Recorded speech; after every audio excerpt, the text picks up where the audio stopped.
Kok ada yang marah-marah? Saya marah karena saya begini. Ya Bapak itu Bapak bukan marah-marah harusnya. Harusnya bisa ngayomi. Harusnya ngomong ke dia. Ngayomi, kamu tuh RT. Kok kamu tuh RT tapi tidak bisa mengayomi? Yang kita lihat, bahkan sebelum korban itu dipersembahkan, gitu ya, sayang sekali dosa itu harus terus bermunculan. Ya, dengan mungkin dengan hinaan, dengan fitnahan, dengan kesalahpahaman itu sebuah dosa. Bagaimana caranya? Bagaimana apa sih yang sempurna? Korban apa yang sempurna? Tentu saja korban yang sempurna adalah korban yang berasal dari Allah itu sendiri. Bukankah ketika Abraham mau mempersembahkan anaknya, gitu ya, Ishak, Allah menggantikannya dengan korban yang daripada Allah sendiri.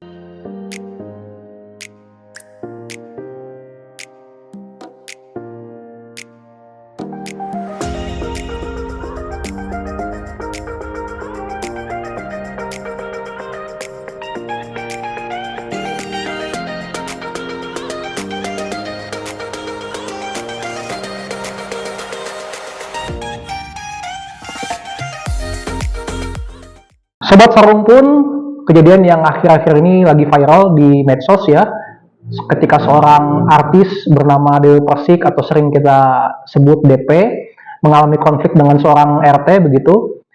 Menurut saya punya hikmah tersendiri yang dapat kita petik begitu. Karena itu saya coba untuk mencuplik beberapa video untuk sama-sama kita pelajari bagaimana kronologisnya begitu. Langsung saja kita akan saksikan videonya berikut ini. Nggak ngeliat-liat Pak RT ini? Pemerasan dong. Masa orang ini untuk umum, kok orang ini acara sosial? Kok mau Bapak mau minta duit 100 juta untuk ngebantuin itu gimana ceritanya Pak? Tak neng goreng ya. Ini kan kita mau bagikan buat orang-orang yang nggak mampu minta di list. Sampai sekarang aja Pak Ustadznya belum ngasih nih listnya. Siapa aja? Tahu nggak Pak RT? Kemarin itu saya ngasih sembako ke warga Bapak itu, mereka tuh seneng banget loh Pak.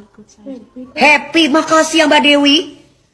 Kok ini Bapak bisa ngomong nggak butuh warga saya nggak butuh. Doremam pengen mereka.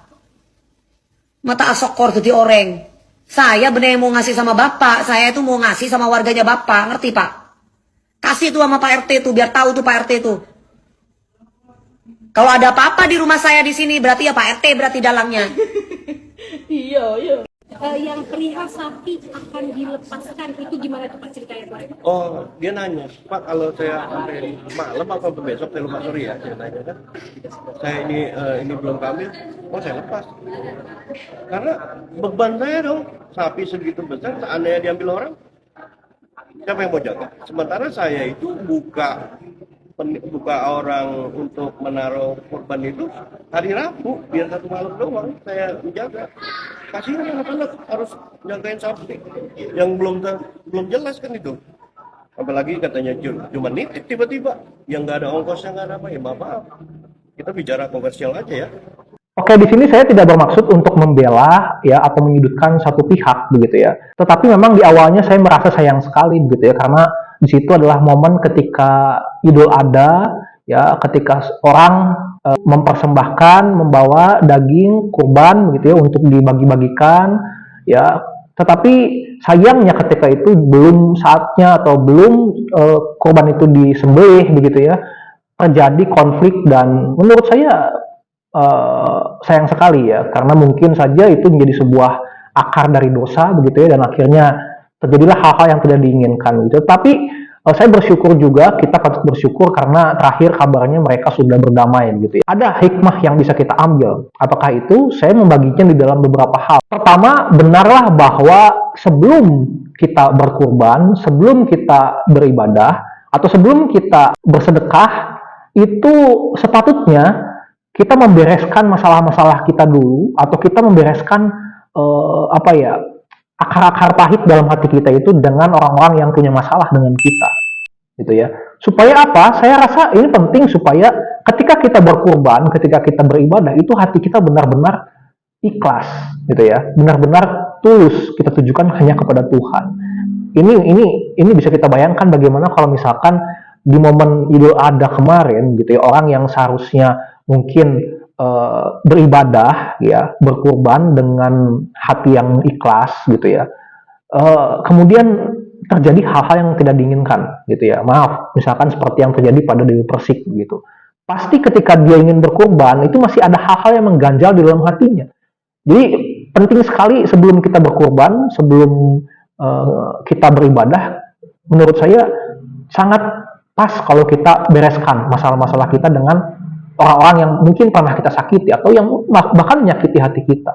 Ya, sehingga pasal apa yang dikatakan oleh sabda Allah di dalam Matius 5 ya, ayat 23 sampai 25 yang mengatakan, sebab itu jika engkau mempersembahkan persembahanmu di atas mezbah dan engkau teringat akan sesuatu yang ada dalam hati saudaramu terhadap engkau, tinggalkanlah persembahanmu di depan mezbah itu dan pergilah berdamai dahulu dengan saudaramu, lalu kembali mempersembahkan korban persembahan itu. Ya, segeralah berdamai dengan lawanmu selama engkau bersama-sama dengan dia di tengah jalan, supaya lawanmu itu jangan menyerahkan engkau kepada hakim dan hakim itu menyerahkan engkau kepada pembantunya dan engkau dilemparkan ke dalam penjara. Jadi dengan kata lain, ya, sabda Allah yang barusan kita baca itu, Allah sendiri mengatakan, ya, Tuhan Yesus sendiri mengatakan bahwa sebelum kita mempersembahkan korban kita kepada Tuhan, ya kan korban ini kan latar belakangnya kenapa kok ada Idul Adha, kenapa kok korban hewan itu dipersembahkan, itu kan diambil dari sejarah Nabi Ibrahim ya atau Abraham yang mempersembahkan anaknya ya untuk Allah ya. Jadi yang dilihat di sana adalah sebenarnya imannya kepada Allah, bukan karena dagingnya gitu ya. Nah sama artinya ketika kita berkorban juga kan kita persembahkan adalah iman kita kepada Tuhan. Nah bagaimana kita mempersembahkan iman kita yang benar kepada Tuhan kalau kita masih punya masalah dengan sesama kita? Artinya iman kita yang kita persembahkan ke Tuhan itu adalah topeng belaka, munafik ya begitu ya. Kita tidak bisa pura-pura di hadapan Tuhan. Ngerti ya sobat Shalom pun ya? Maksudnya begini, saya yang tidak bisa melihat Tuhan, kita yang tidak bisa melihat rupa Tuhan, kok bisa gitu ya berkorban, mempersembahkan sesuatu untuk Tuhan yang tidak kelihatan wujudnya. Tapi kalau di hadapan manusia, di hadapan kamera, ya kita tidak bisa melakukan hal itu. Kepada sesama kita tidak mengasihi, kepada sesama kita tidak bisa memberi, ya. Kepada sesama kita masih bermusuhan, kita masih punya konflik, punya masalah. Bagaimana mungkin kita kepada sesama kita yang kelihatan secara mata saja kita tidak bisa mengasihi, sedangkan kepada Tuhan kita bisa mengasihi? Aneh, gitu ya. Jadi Tuhan tahu isi hati kita, Allah tahu isi hati kita. Ya, kita tidak bisa berpura-pura. Mungkin kita bisa berpura-pura di hadapan kamera, oh saya ikhlas, saya sudah memaafkan dia. Tapi apakah benar seperti itu? Tuhan Maha tahu, dia mengetahui hati kita. Karena itu, paslah sabda Allah yang mengatakan sebelum ya kita datang untuk mempersembahkan kurban kita, persembahan kita untuk Tuhan, bereskan dulu masalah kita dengan orang-orang yang pernah kita sakiti, orang-orang yang bermasalah dengan kita. Kalau sudah enak, sudah bermaaf-maafan gitu ya, sudah saling memaafkan, maka selanjutnya barulah kita persembahkan kurban kita kepada Tuhan. Bukan sebaliknya ya, kita persembahkan kurbannya dulu, baru kita minta maaf. Ya, menurut saya sangat-sangat disayangkan, karena mungkin kurban yang kita persembahkan ke Tuhan itu, ya nilainya jadi tidak ada nilainya begitu ya. Itu sama seperti kita munafik gitu ya. Karena kita masih punya ganjalan dalam hati kita yang belum dibereskan. Patut kita ketahui, Nabi Sulaiman atau Salomo begitu ya, ketika dia hidup dulu, dia mempersembahkan sebanyak 22.000 sapi dan 120.000 kambing domba kepada Tuhan, kepada Allah. Ya, luar biasa kan? Kita hanya mempersembahkan 1 ekor sapi, 1 ekor kambing, tapi Salomo lebih banyak berkali-kali lipat dari itu. Tetapi di akhir hidupnya, Salomo tidak setia kepada Tuhan. Dia menyembah berhala. Jadi apa arti persembahannya itu kalau dia tidak setia kepada Tuhan? Ya kan? Itu kan seperti sia-sia. Ya, apa arti korbannya itu? Ya, kurang lebih seperti itu gitu ya. Nah, yang kedua adalah benarlah dari kasus DP dan juga Pak RT tadi kita mengetahui bahwa sebenarnya kurban hewani itu tidak bisa menjadi standar kita meminta ampun kepada Tuhan, kita meminta penghapusan dosa untuk kita, dan juga kita berharap amal yang akan kita dapatkan. Jadi kurban hewan yang berupa sapi atau kambing itu tidak bisa kita jadikan standar untuk menilai, oh saya sudah berkorban berarti saya dapat pahala, berarti saya berharap Tuhan mengampuni dosa saya. Tidak bisa seperti itu. Ya, kenapa saya mengatakan seperti itu? Sesuai dengan sabda Allah yang mengatakan di dalam Ibrani 10 ayat 1-4, di dalam hukum Taurat hanya terdapat bayangan saja dari keselamatan yang akan datang, dan bukan hakikat dari keselamatan itu sendiri. Karena itu dengan korban yang sama, ya maksudnya adalah korban berupa hewan, gitu ya, kambing, domba, sapi, yang setiap tahun terus-menerus dipersembahkan, gitu ya, oleh para imam, hukum Taurat tidak mungkin menyempurnakan mereka yang datang mengambil di dalamnya, mengambil bagian di dalamnya. Sebab jika hal itu mungkin, pasti orang tidak mempersembahkan korban itu lagi, ya, sebab mereka yang melakukan ibadah itu tidak sadar lagi akan dosa setelah disucikan sekali untuk selama-lamanya. Tetapi justru oleh korban-korban itu setiap tahun orang diperingatkan akan adanya dosa, sebab tidak mungkin darah lembu jantan atau darah domba jantan menghapus dosa. Jelas di dalam sabda Allah bahwa tidak mungkin, dikatakan sekali lagi, darah domba, hewan gitu ya, atau lembu itu bisa menghapuskan dosa. Kenapa? Karena setiap tahun ketika ketika pemuka agama itu menyembelih, mempersembahkan korban itu, maka di saat itu pula imam itu telah melakukan dosa juga, akan melakukan dosa juga.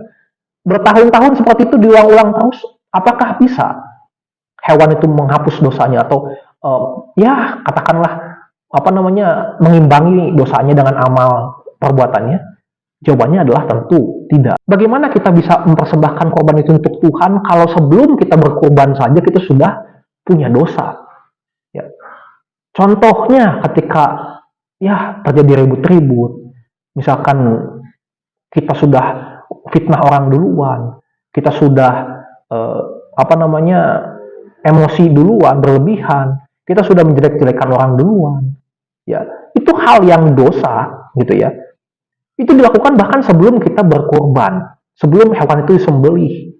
Bahkan imam yang mau menyembelihnya aja, gitu ya, kita nggak tahu apakah dia punya permasalahan dalam keluarganya, apakah dia benar-benar sudah menyucikan dirinya, ya kan? Atau bahkan mungkin kita sendiri berselisih dengan imamnya, gitu ya. Itu hal-hal yang menjadikan standar dan kesadaran kita bahwa sebenarnya persembahan atau korban hewan itu tidak lagi efektif atau tidak bisa lagi ya dijadikan standar untuk kita beramal atau standar untuk menghapuskan dosa kita. Nah, yang ketiga, benarlah ya sabda Allah mengatakan bahwa Allah lebih suka ya bahwa kita tuh harusnya koreksi diri kita dulu, kita benahi diri kita dulu, baru kita persembahkan korban kepada Tuhan. Ya, kan di dalam Hosea 6 ayat 6 mengatakan, sebab aku menyukai kasih setia dan bukan korban sembelihan, dan menyukai pengenalan akan Allah lebih daripada korban-korban bakaran. Ini Allah sendiri yang berkata seperti itu kepada bangsa Israel, yang ketika itu setiap tahunnya berkorban, menyembelih hewan, tapi ketika itu juga di saat yang bersamaan mereka melakukan dosa, ya, dimana sedikit saja dosa itu sudah sudah di mata Tuhan itu sudah satu hal yang keji, begitu ya. Kenapa kita harus bedahi diri kita dulu? Kenapa kita harus tekuni dulu kitab suci kita? Supaya kita tahu kepada siapa kita mempersembahkan korban itu. Supaya kita tahu dan supaya kita punya motivasi yang benar ketika kita mempersembahkan korban itu. Maka kita akan akan punya hati nurani untuk menolong orang tanpa pamrih, begitu ya. Karena percuma ketika kita berkorban, gitu ya, tapi hati kamu tidak mengasihi Tuhan.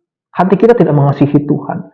Bahkan percuma apalagi kalau kita berkorban, tapi kita tidak tahu kepada siapa Tuhan yang kita sembah, kepada siapa korban ini sebenarnya kita persembahkan, pada siapa iman kita ini kita persembahkan, kita tujukan, gitu ya. Itu sangat bahaya. Misalkan kamu punya 1.000 perak, tapi jika 1.000 perak itu kamu berikan kepada orang yang benar-benar membutuhkan, dan kamu tahu siapa orang itu, tentu kamu akan merasa puas, kamu akan merasa lega, ya. Ketimbang kamu berikan uang 100 juta, tapi kamu persembahkan kepada orang yang kamu tidak ketahui, tidak kenal asal-usulnya, pasti hati kamu akan lebih gundah gulana. Benar nggak ya? Ini tepat sasaran? Tapi kalau kita tahu bahwa, oh tenang saja, saya tujukan ini hanya kepada Tuhan, persembahan saya tujukan kepada Tuhan. Meskipun dagingnya saya bagikan kepada manusia. Kalau kamu tahu kepada siapa kamu tujukan itu, ya, kamu tidak perlu gundah gulana sebenarnya. Kamu tidak perlu khawatir. Nah, yang terakhir, ya, yang keempat, ini benarlah sabda Allah dari kasus DP dan juga Pak RT ini, kita bisa belajar bahwa sebenarnya yang membutuhkan daging korban ini bukan Tuhan, tetapi manusia, orang, ya. Sesuai dengan apa yang dikatakan oleh sabda Allah di dalam Matius pasal ke-22 ayat 37 sampai 39, Tuhan sendiri berkata, jawab Yesus kepadanya, kasihilah Tuhan Allahmu dengan segenap hatimu dan dengan segenap jiwamu dan dengan segenap akal budimu, itulah hukum yang terutama, ya. Dan hukum yang kedua yang selaras atau yang sama dengan itu adalah kasihlah sesamamu manusia seperti dirimu sendiri. Jadi kita lihat ada dua hukum di sana. Yang pertama kasihi Tuhan dan yang kedua adalah kasihi sesama manusia. Tetapi yang kedua ini dikatakan sama dengan yang pertama.